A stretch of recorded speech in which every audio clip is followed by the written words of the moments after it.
Why do we wear masks? We learn it so young. We learn to hide our true selves behind a job title, behind a perfect life.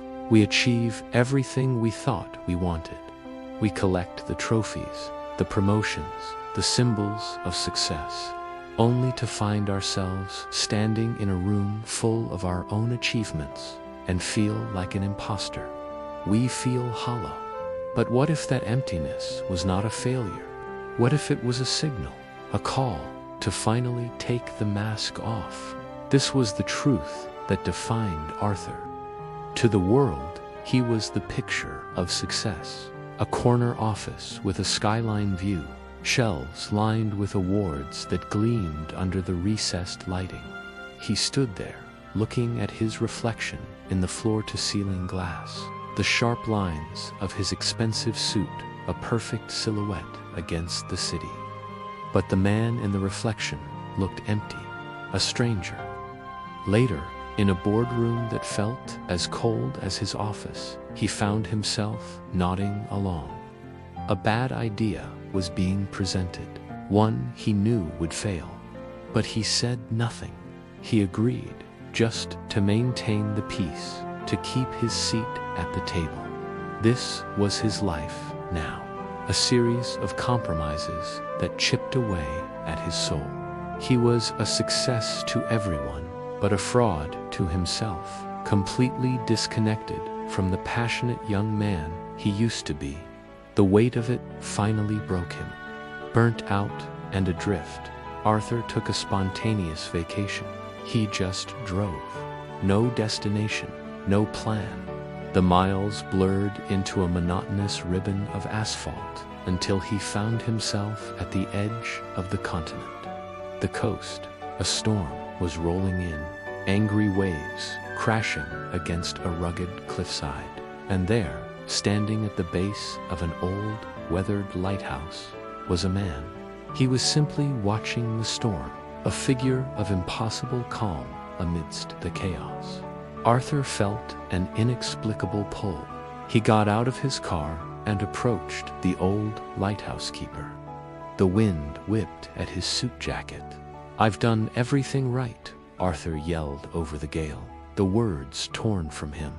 "I have the perfect life, the career, the respect. Why do I feel so hollow, like an imposter in my own skin?" The keeper, whose name he would learn was Barnaby, did not look at him at first. His gaze was fixed on the giant, rotating lamp far above them. "The light," Barnaby said, his voice a low rumble that carried easily over the storm. "It does not care if the storm approves of it. It does not try to shine like the sun, nor does it wish it were a star. It's just a machine," Arthur countered, confused. "It's all alone out here." Barnaby finally turned, his eyes holding the wisdom of 1,000 storms. "It is not just a light sun. It is this asterisk light. Every lighthouse has a unique pattern, a signature, a specific sequence of flashes. Ships lost at sea do not look for a light. They look for this asterisk light's specific signature. It tells them exactly where they are. If this light tried to copy the pattern of the next lighthouse down the coast, it would be worse than useless. It would become a lie. It would destroy the very ships it is meant to guide." He paused, letting the weight of his words sink in. "You, Arthur, are wearing a mask. You are trying to shine with a borrowed pattern you think is successful. You are hiding your own light, your own signature, the emptiness you feel. That is the feeling of a lighthouse trying to be a star. The world does not need another copy. It needs you, your signature." The words hit Arthur with the force of a physical blow. He looked up at the powerful beam cutting through the driving rain, its rhythmic sweep a steady heartbeat in the storm.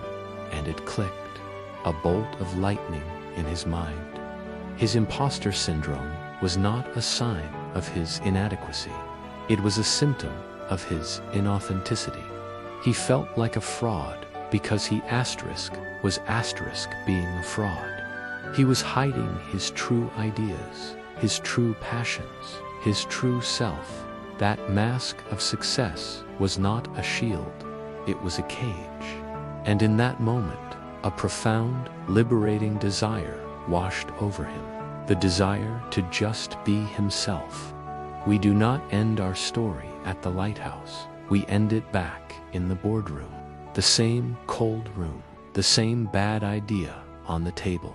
The old Arthur would have stayed silent. Another nod, another piece of his soul traded for an illusion of security. But this was a new Arthur. He took a slow, deliberate breath. "I disagree," he said. His voice was calm, but it cut through the room's stale air. "And I have a different idea." He began to speak. He laid out a vision that was bold, passionate, and authentically his. Colleagues who were used to his quiet compliance now leaned forward, their expressions shifting from surprise to intrigue. His boss watched him, a new kind of respect dawning in his eyes. Arthur did not know if they would accept his idea. In that moment, it did not matter. For the first time in years, as he spoke his own truth, he caught his reflection in the polished table. And the man looking back was not an imposter. He was home. Your true value is not in who you pretend to be, but in who you authentically are. The world doesn't need your mask. It needs your unique signature. Thank you for watching. If this story resonated with you, please consider liking and subscribing for more content that helps you find your own light.